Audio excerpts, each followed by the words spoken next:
The Zodiac Killer, America's most elusive serial killer. The call that shook a city. It was just past midnight on the cold evening of July 5, 1969, when a phone rang at the Vallejo Police Department in California.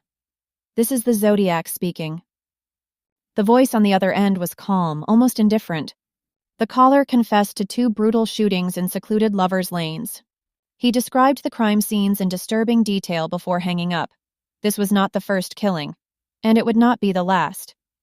For the next few years, a shadow loomed over Northern California as a ruthless and highly intelligent serial killer taunted the police and media with cryptic messages, coded letters, and horrifying murders. Despite extensive investigations and numerous suspects, the man behind the mask of the Zodiac Killer was never caught. This is the chilling story of America's most infamous unsolved serial murder case.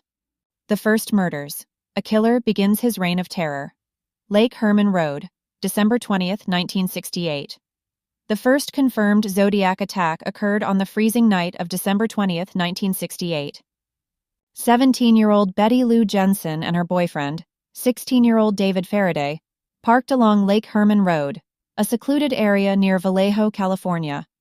It was a popular spot for young couples seeking privacy. At around 11:15 p.m., an unknown man approached their vehicle. What happened next was brutal and methodical. The attacker shot David once in the head at close range.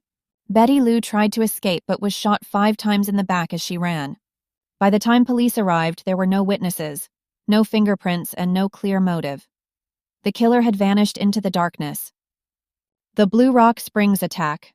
July 4th, 1969.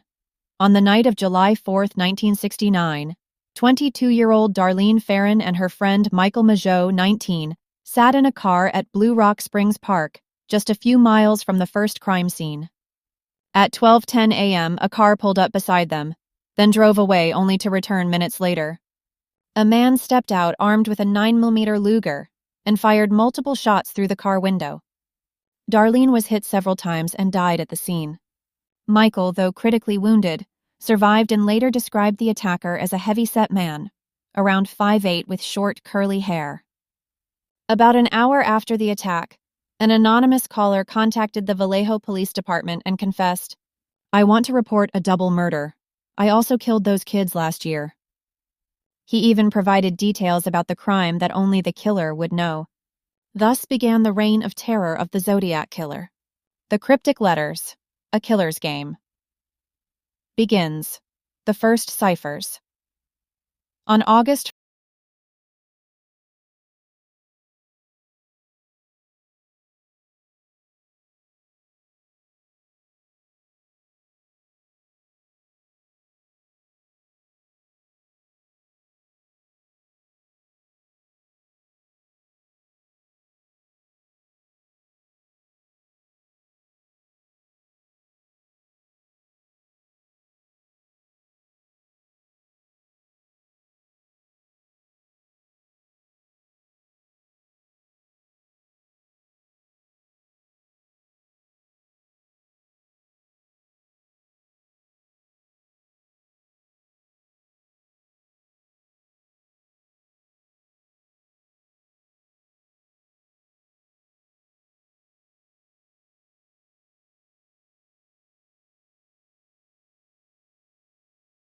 The Hunt for Zodiac. Suspects and Dead Ends. Over the decades, police have investigated hundreds of suspects. Some of the most well-known include 1. Arthur Leigh Allen. A convicted child molester.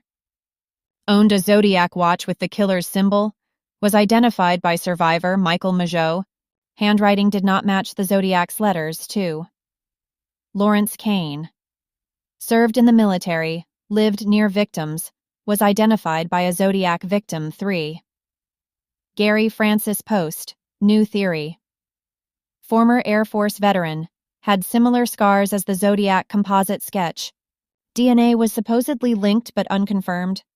Despite multiple leads, none of the evidence was conclusive. The case remains open to this day. The legacy of Zodiac. Myths, theories, and Hollywood. The Zodiac Killer has become an obsession for detectives, historians, and internet sleuths. Books, movies, and documentaries like David Fincher's Zodiac 2007 have immortalized his crimes. Some believe he is still alive, while others think he died long ago. In 2021, a team of investigators called the Casebreakers claimed to have identified the Zodiac as Gary Poste, but police have not officially confirmed this. The mystery remains. Will Zodiac ever be caught?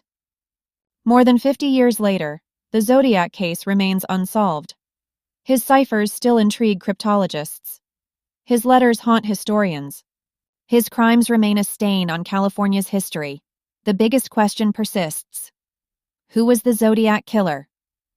Perhaps one day, DNA or a deathbed confession will finally unmask him. Until then, his eerie symbol, a crosshair, serves as a reminder of the man who outsmarted the world. The Zodiac Killer's true identity may be hidden in the shadows, but his story will never be forgotten.